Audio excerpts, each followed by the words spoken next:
Ke fotokopi beli karton. Cakep.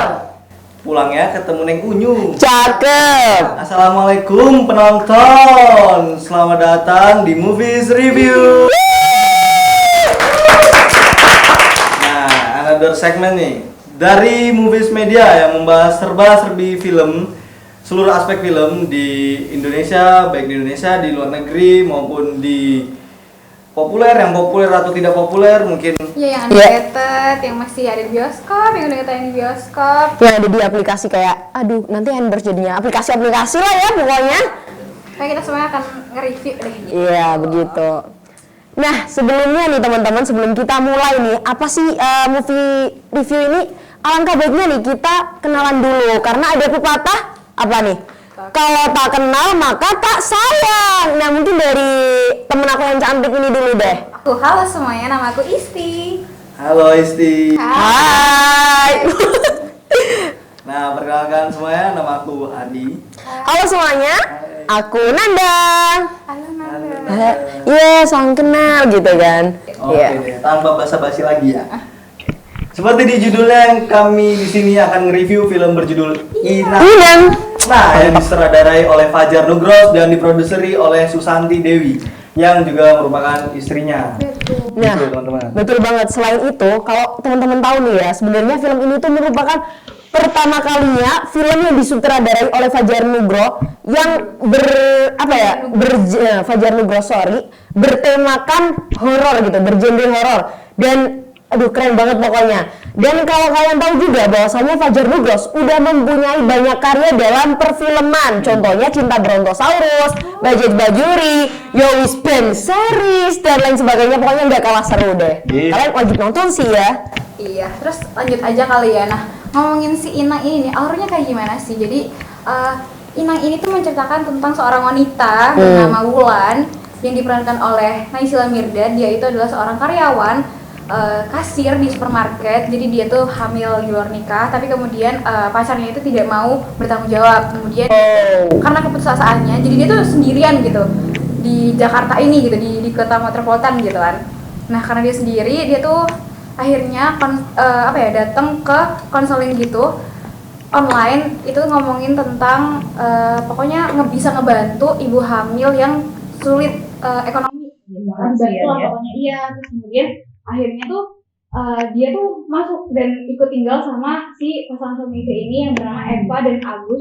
Terus abis itu pada akhirnya di perjalanannya dia tinggal di situ, ini tuh si Wulan dapat kejadian aneh-aneh gitu. Terus habis itu pada akhirnya nanti ada tuh anaknya mereka, si anaknya Eva dan Agus ini datang buat nyelamatin si Wulan ini gitu.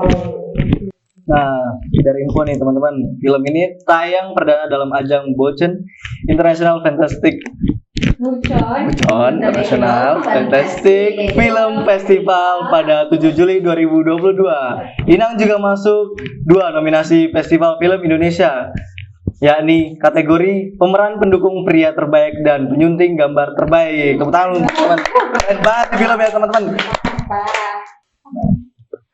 Lanjut aja kali ya. Ya. Kalian nih, apa sih yang menarik dari film ini gitu? Mungkin dari aku kali ya. Menurut aku sih ya, karena dari film ini tuh kayak kita itu diangkat dari penggambaran wanita yang saat di era itu bener-bener kayak perjuangannya tuh deep banget gitu loh. Dari mulai si tokoh Wulan ini sebagai tokoh utama wanita, dia tuh kan merantau bahasanya ke kota metropolitan untuk menanggulangi masalah ekonominya. Nah, di sisi lain dia juga punya masalah tambahan nih, karena dia ingin menjaga kandungannya. Nah, di sini tuh bisa dilihat nih bahwasanya si Wulan itu punya prinsip bahasanya. Dia itu ingin menjaga salah satu darah dagingnya mungkin gitu ya. Dan di sini bisa kita lihat bahwasanya semua orang itu punya pilihan, tapi kita harus milih salah satu pilihan terbaik untuk masa depan kita. Sama nambahin lagi tentang isu perempuan juga. Jadi di awal itu banyak banget ditampilin kejadian di mana sebenarnya cewek itu tuh mudah banget, cewek kelas menengah ke bawah ya, itu tuh dia tuh mudah banget untuk diakalin sama cowok istilahnya gitu, biar mereka tuh dapat penghasilan kayak gitu. Iya benar. Tapi si Ulan ini tuh digambarin buat kayak, pokoknya aku tuh menentang sama stereotip ini gitu. Jadi aku tuh pengen mendobrak itu gitu, kayak aku pengen pengen ngejaga bayi gue nih gitu. Terus dari situ Nah, dari aku sendiri masih ngomongin soal perempuan ya. Karakter Wulan ini dibuild dengan sangat apik sih. Sebagai seorang perempuan dan calon ibu, Wulan benar-benar punya keberanian dan lebih kenekat sih sebenarnya. Ya demi melindungi buah hatinya mungkin ya. betul. Keren banget tuh. Ya. Terus ada lagi nggak? Mungkin kalau ngomongin soal karakter ya, yang aku suka dari karakter, dari semua karakter yang ada di, bukan kesel sih kayak gemes gitu. Itu tuh si Bregas itu adalah anaknya dari Eva dan Agus tadi yang aku bilang gitu. Jadi di si Bregas itu karakternya apa ya, kayak konyol, pelat polos, pokoknya jadi bikin kata kesel. Jadi ada salah satu adegan scene di mana dia tuh di mobil, mereka tuh mau masuk ke gudang gitu kan, bawa kursi roda, tapi kursi rodanya lupa diumpetin. Kemudian orang tuanya datang, pas ngeliat tuh mereka tuh ketahuan gitu loh, terus habis itu kayak gitu cuma jawab dengan polos gitu, jadi kayak kesel gitu. Iya, jadi kayak konyolnya keselnya tuh dapat sebenarnya sama si Bregas ini gitu. Oke. Kalau dari kamu apa? Kalau dari aku sih mungkin karakter Wulan itu loh yang digambarkan dengan tikus. Kalau nggak salah itu namanya semiotika, ya semiotika nggak sih? Apa tuh semiotika? Iya, apa sih semiotika tuh? Oke, jadi semiotika itu kayak tanda atau simbol yang ada buat pada suatu objek untuk diketahui makna yang terkandung dari objek tersebut. Lanjut Nanda. Nah, benar banget. Jadi ini tuh sebenarnya penggambaran tikus ini dalam scene film Inang ini ada scene bahwasanya tikus ini masuk ke perangkap. Nah, ini penggambarannya kayak Wulan itu masuk ke jebakan dari Eva dan Agus itu. Karena mereka itu menjebak agar Eva ini mau tinggal di rumah Eva dan Agus biar mereka itu bisa dapat keuntungan, alias bahasanya itu bahasanya ada gajah di balik bebatu.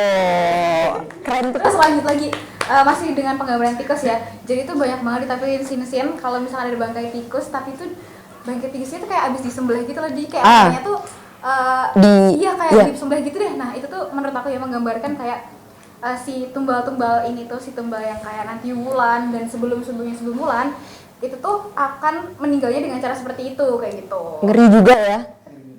Jadi teman-teman ritual Apa? tolak bala itu Ya. yang digambarkan pada film ini dilakukan setelah sang ibu melahirkan seorang bayi tadi. Kemudian ibunya dibunuh dengan cara leher dibelah. Serem banget ya dengerin katanya. Iya. Merinding sampai kemudian bayi yang baru dilahirkan tadi dimasukkan dalam kotak yang di atasnya ada patung kayu kepala bayi yang berlumur darah, lalu kotak tersebut dibakar teman-teman. Jadi bayinya tuh benar dibakar hidup-hidup abis lahiran gitu, dibakar hidup-hidup kayak gitu. Kayak nggak ada kemanusiaan gitu loh. Ya tol sekali, sedih banget ya. Mungkin apa ya, lanjut lagi kali ya. Kali ngomongin sinematory. Waduh, apa ya? Apa tuh? Aduh. Mungkin ini sih montase-montase yang dihadirkan itu keren ya. Tuh, terus ambil contoh dari scene yang Wulan itu halusinasi mungkin ya. Nah, perpindahan dari dunia nyata ke halusinasi dikasih lihat dari movement kameranya yang kayak gini nih. Iya, yang iya. langsung gitu. Langsung jadi halusinasi. Nah, itu tuh movement kameranya yang ngikutin objeknya tuh seolah-olah membawa kita sebagai penonton tuh masuk ke dalam halusinasi. Smooth gitu ya, smooth. Parah. Tuh. Terus apa lagi? Kalau Anda ada apa? Kalau dari aku mungkin ini sih ya artistiknya kali ya. Kalau menurut aku tata artistik yang ada di film itu tuh kayak bener-bener rapi gitu loh. Salah satunya tuh kayak set rumah itu ditata dengan rapi, terus taman bunganya juga tuh kayak saya rasa itu bukan acting gitu loh. Dan tone film atau tone editing yang digunakan dalam film itu benar-benar membuatnya complete gitu loh, dengan jiwanya gitu dari filmnya tuh jadi kayak membangun gitu. Tapi jujur aku juga suka banget sih sama setnya tuh. Set rumah dari set taman bunga, beneran banyak bunga banget gitu kan. Di situ tuh kelihatan banget kayak estetiknya gitu. Cuman aku mungkin mau nambahin dari segi kostum sama makeup kali ya. Dari segi kostumnya tuh mereka tuh digambarin sama apa ya? Bajunya tuh warnanya tuh kalem-kalem gitu, kayak menggambarkan orang-orang itu sebenarnya orang-orang pada tenang gitu. Pembawanya tuh tenang tapi ya itu tetap mengintimidasi dan kayak misterius gitu. Itu kalau dari segi makeupnya suka banget pas bagian itu di black. Jadi pas adegan di black itu kan ininya itu di black, habis itu kayak darahnya tuh muncul gitu, nah itu keren. Psycho ya, agak psycho.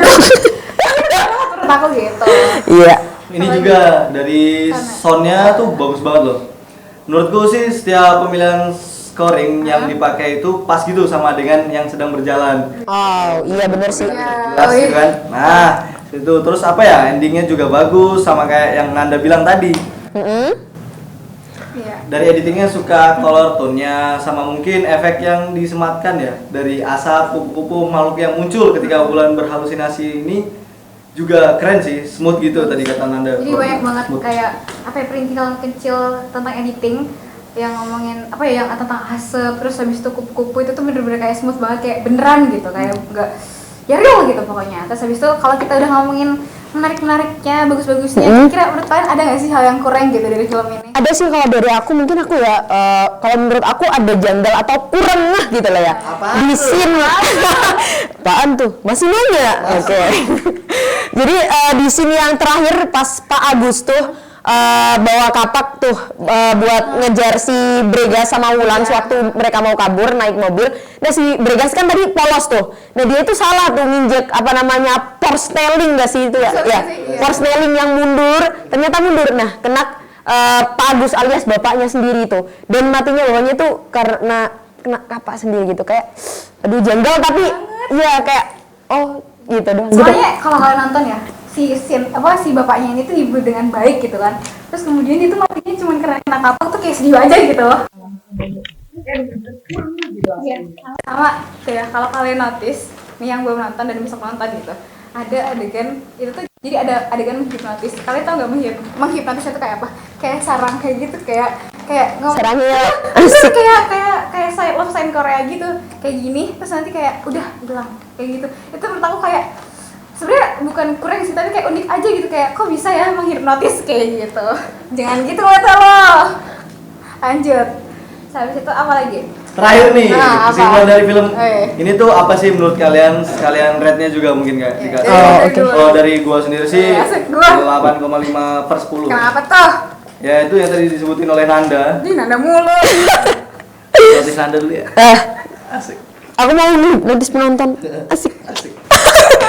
Apa? Nah itu yang Apa? tadi tune-nya yang bagus, terus sound-nya yang bagus dari Oke. transisi kameranya, movement-nya Iya. tadi tuh. Iya benar. Terus mungkin dari aku ya. Iya. Aku sendiri tuh 8,5 juga. Visualnya bagus, tapi storytelling-nya itu juga sebenarnya bagus. Terus kayak itu kan apa ya? Beda aja gitu dari film Oke. lainnya gitu. Kalau dari aku 8,8 kali ya, menghampir 9 gitu. Kalau 8,5 kayaknya kurang.